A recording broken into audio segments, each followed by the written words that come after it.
excited to welcome Alan Fletcher, who is probably best known for his role as Dr. Karl Kennedy on the beloved Australian soap Neighbours. He's played the role for over 30 years. I know. But we're here to talk about Alan's other passion as a singer, songwriter and country artist. Alan, what a pleasure to have you join me today. Oh, Claire, it's beautiful to be with you. I feel so simpatico with you because you've just told me you play music with your hubby. And Yeah. Isn't it wonderful to be able to explore music with your partner? Oh, it's brilliant. You know, that shared experience that you have together. There's nothing quite like it, really, is there? It is, but I'm going to ask you a question. Do you and hubby get a bit competitive when it comes to writing songs? I mean, do you say, "Oh no, I thought of that first," or "I thought of that first"? Oh, yeah, there is a little bit of that goes on, I suppose, sometimes. Yeah, because that certainly happens to me and my beautiful wife. But with the gigs and when you're out performing, there's something very immediate and real with the energy of a live performance to the audience, isn't there? Yeah, And you yeah, like to that's where. meet them, Yeah. don't you, as well? Oh yes, I make sure I see everybody as much as possible. As the gigs get bigger, it gets harder and harder and harder. Last year at the Cavern Club, we were a sellout, and there were a lot of people to see, and it took me all of the night to get around to say hello. So it gets a bit of a strain in terms of time. I mean, the venue's saying you've got to get out. You can't keep saying hello to people. But I love to meet people. I'm so grateful that people come and support me because it's brilliant that they love Neighbours, of course, but the fact they come and see the music as well and appreciate that means the world to me. Oh, that's so great. And you're used to learning lines very quickly. Is Yep. it easier remembering your own song lyrics? Well, you know what? It takes a lot longer to learn a song lyric, I reckon, than it Yeah. does to learn lines. Yeah. Yeah. It's an interesting thing when lines are really written well. When you get a script that's written really well, the lines just stick. It's really easy to get them in your head because they make sense to you. Mm. And some songs are harder to learn than others because they don't necessarily follow a pattern that really sticks. Yeah. So there's some songs. I mean, there's a lot of songs. I remember trying to learn songs from Kings of Leon and songs like that, and I'd always get the lyrics wrong because for me they didn't follow a thread. But when I'm singing country songs, I never have a problem because they tell stories. Yeah, so I suppose it's that storytelling quality and it's kind of got that linear kind of sort of style about it. That's right. Yeah, yeah. So it takes you on that journey. It does. I think country music flows a lot easier in your mind than, say, rock and roll. Yeah. When did you start playing the guitar?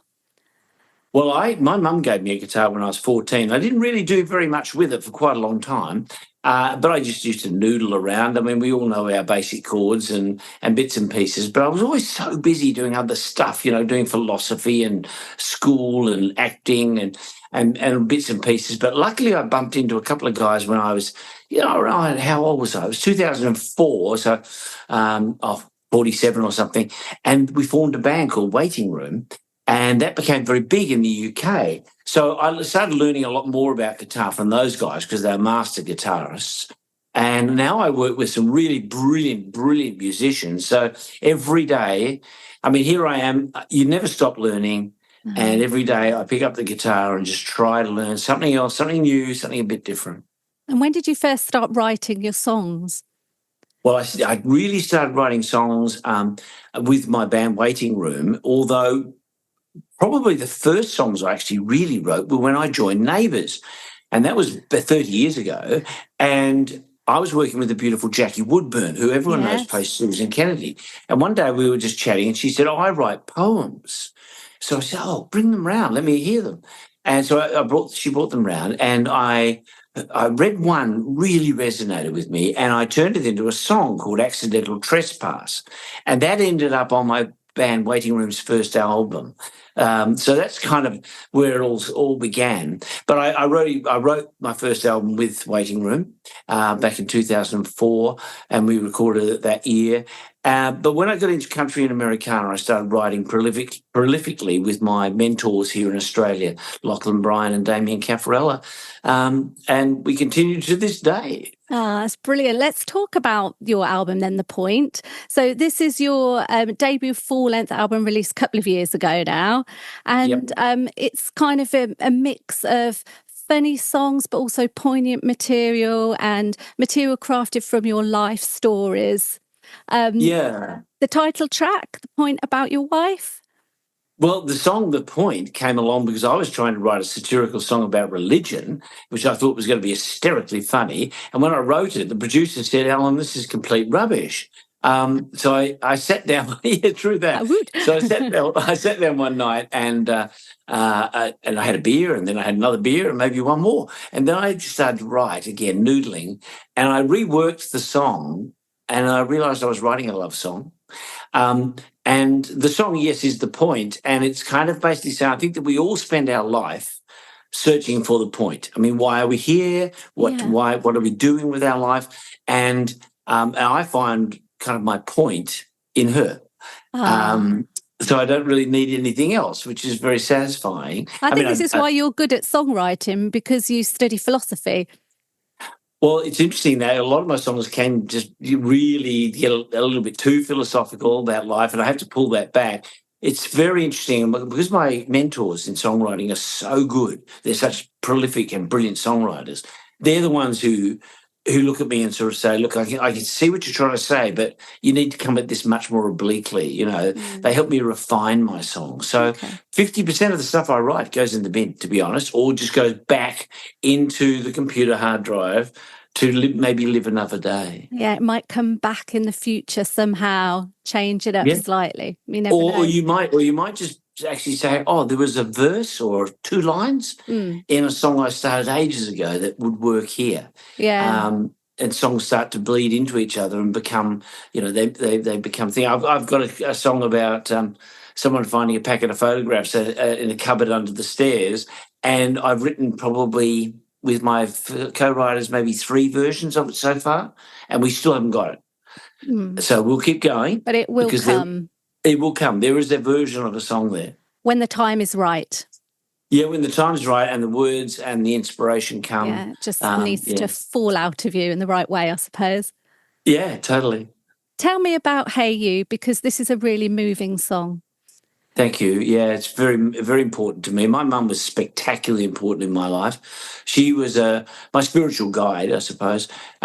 She was a spiritualist, and she believed in reincarnation. And she always used to say to me, "Al, when I go, I'm not gone. I will always be with you."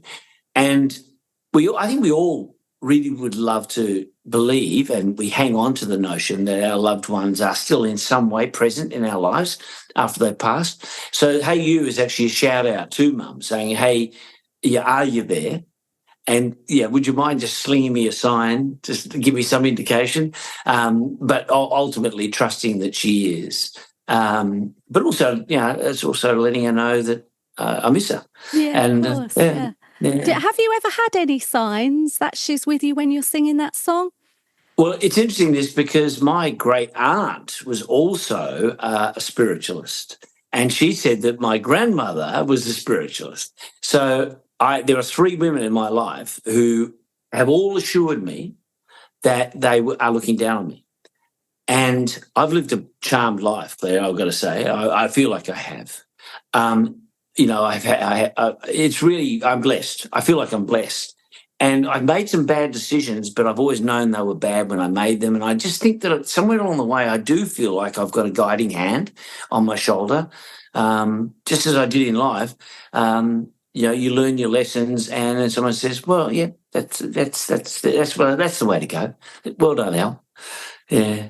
Wow, she's But there. certainly, I Yeah. haven't had any, like during a gig. I haven't had any signs. But you know what? The sign I have had in gigs about Hey You, which is really important to me, Mm. is the number of people in the audience who, when I sing that song, Mm. I tell them what it's about, who I can see in their faces, and then they tell me later how much it meant to them. It's a Because connection for them. it's a Yeah. connection for them as well. Yeah. Yeah.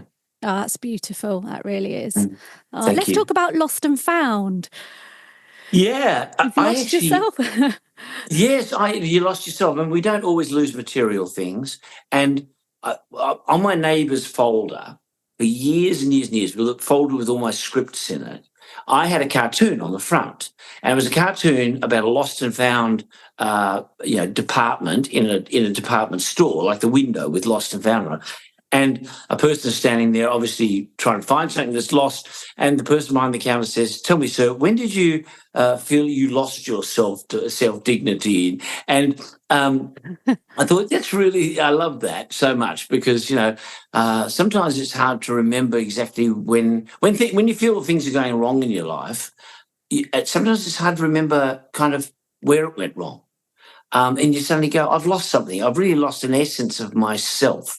And the song has, it has a bit of a twist in the sense that he finds himself in his dreams and realizes that all the things he's searching for is actually just the stuff that's innately inside him. And all he has to do is just wake up and go, "Hang on, I haven't lost it at all. It's all still here." It was there all along, which is often the case, I guess. Totally, yeah. You're a massive John Prine fan, and we love this track. It's hard to say, Fish and Whistle. It's a bit of a tongue twister. Is it a tongue twister to sing? Try singing it. I know. I was thinking like the chorus. Fish and whistle, whistle and fish. You've got your dish and your wish and all sorts there. Yeah. It's a great song. It's a great song. It's an example of Prine's brilliance. I was when I was in the army, I never dug a ditch. I used to bust my knuckles on a monkey wrench. I mean, beautiful writing, whimsical, comedic, and also poignant. And all of Prine's writings like that. And when I discovered John Prine, Fish and Whistle was the first song that identifiably was his that I heard. Although the very first John Prine song I ever heard was sung by other people.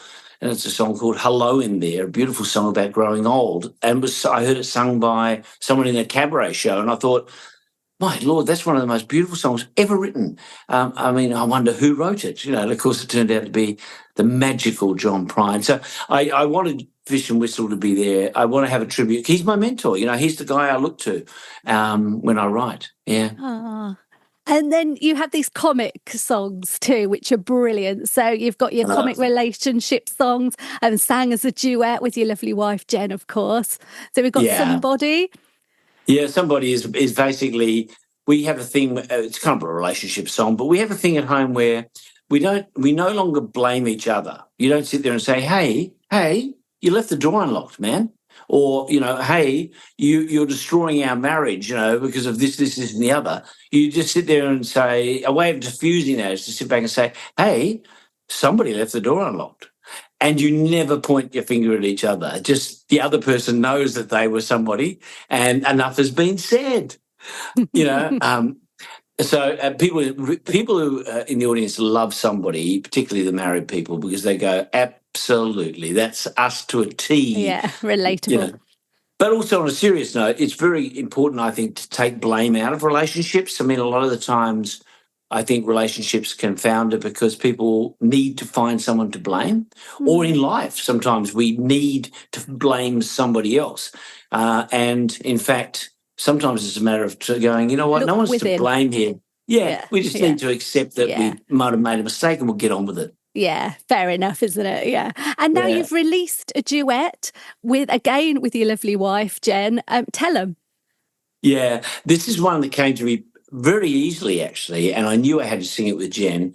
It's a song about, we all think about, our first love being our greatest, like the first, the first cut is the deepest. Yeah. And I don't know that that's true, to be frank, but we often do think back, I think a lot of us, to the very first love because it can mean so much. And so I wrote this song on the basis of two people who were very much in love for a long time, but time has changed, and whimsically they're reflecting back on their time together. And they're basically saying to friends, look, if you happen to bump into my ex, don't tell them that I still love them. Don't tell them I still want to be with them. Just tell them I hope they're fine. So it's kind of got that whimsical quality, but also very poignant and sad, I think, that the two people who are probably meant to be together never will be. Oh, dear. You're coming to the UK again next year. You come over a lot, don't you? I do. I'm planning the next tour. Our next tour will be bigger and better. We played 20 dates on the last tour. They were all sellouts. And I've got on my pool table here in this room I'm in now, I can't show you because I can't, is a map of the UK and Ireland. And it's huge. And I've got little circles all over it of all the places I want to go, and almost nowhere on the two islands have I is left out because I want to go everywhere. Brilliant. So the plan is Inverness at the top, down to like Penzance or somewhere in Cornwall, and then I want to do a little island tour, and of course I love getting across to Norfolk. So we'll crisscross and go everywhere. Now that'll probably. Brilliant. Yeah, I think it'll probably be late July, August, and into September. Oh, this will be quite an extended time. Wow. Yeah. Could you play in Tamworth Country Music Festival? We do, although this, I don't know if I'm going to be able to get to this year's Tamworth because of something else that's come up. But I mean, I love playing music over here, but my real joy is to connect with my UK audience because, they're my biggest audience. And what about another album? Yes, writing it now. Oh. In fact, just as I started this Zoom, I was just working on a song, and sometimes songs just flow out of you. And I was kind of 2 verses and a chorus into that song. And I thought, oh, I've got to jump on to it, Claire. So I'll go back to that. I'm very much in creative mode at the moment through December into January, and then I'll start recording in February, March, and April, with planned release in the middle of the year next year for another album. Wow, that's so exciting to look forward to. And even more excitingly, my beautiful wife, Jen, is also writing, and she's got 5 fantastic songs already in the bank, which she starts recording very soon. So when we do tour, she'll be touring and debuting her album as well. So we've got how wonderful. And she's so talented, multi-instrumentalist. I mean, how wonderful to work with her doing that. Totally. It's a joy, an absolute joy. Now, we have to mention Neighbours because obviously we all grew up watching you every tea time. How is Ramsay Street? Well, I reckon it's better than it's ever been, I'll be frank. Since Neighbours was axed and by Channel 5 and picked up by Amazon, we've kind of had a new lease of life, of course, but it's revitalised the show because we've had like injection of funding, better sets, more diversity in the cast. We've got a lot of diversity in the cast and the crew. And the stories are the best I can remember working on. I'm working on a story at the moment, which obviously I can't give away, but it's brilliant. No little spoilers for us. That's a shame. Yeah. Well, so I worked on Neighbours for a very, very long time. And by the end, I'll be honest with you, I didn't really watch it all that much. I worked on it and got on with things. But lately, I've been watching the show, or last year or so, I've been watching the show, absolutely devoted to it because it's actually got me hooked. Can you believe it? It's got me hooked. And so I'm sitting there. I always get up and when just before I go to bed, I sit there and watch an episode on Prime or whatever, and just because it's lovely to see what your mates are doing. So when you go to work and go, oh, I love that scene. Brilliant work there, Wow, yeah, because I suppose you know what's happening in your storyline and you'd know, an overview of what's happening. But, yeah, I guess you never get to really see the other scenes. No. I mean, there's 5 episodes shot every week and they're 30-minute episodes. And, you could read every single episode, I suppose, but there's often not the time. You just got to get on with doing your bit. Must be very fast moving, actually, in that sense. It's ridiculous. We're making a feature film a week. It's nuts. This is how you have to learn those lines so quickly, and I guess they're not even in the right order sometimes. No, they're all over the shop. On location. At the moment, we are tomorrow. I shoot a scene from this week, and at the end of the day, we're shooting a scene that should have been shot 4 weeks ago. And never got shot. I don't know how you do it. Absolutely brilliant. Back in the day, me and my brother, we would watch Neighbours religiously. It was part of our life growing up. And we'd run home from school at lunchtime and we'd put the telly because it would be on at Hoppers 1, and we'd watch it as much as we could, right almost to the end, and then we'd run back to school, miss registration, and get there for our afternoon lessons, and then we'd watch it again at tea time, Hoppers 5. Amazing. Yeah, it really grabbed the attention of the UK audience and the support of the UK audience. And despite the fact that it dipped a little bit, unfortunately, it dipped when it went to Channel 5. And I think that's because Channel 5 not everybody could get the station. It was digital back then, and it wasn't as universal as the BBC. Yeah. So we did lose a few, but by the last episode, of course, back they came, 5.5 million people. Millions of us. We all watched, and I was waiting for Kylie to say some more lines. Oh, no, it was funny. I think she only said one line. Did she get paid by the word or something? I'd be willing to bet she didn't charge them very much. I love her so much. So many legends, you included. And don't ever stop being Dr. Karl, please. And don't ever stop bringing us your new music, because we all need some Alan Fletcher in our lives. Oh, Thank you, Claire. So much. Thank you so much. Beautiful to talk to you. You're very kind. And all the best with your music too. Thank you. Thank you. Take care.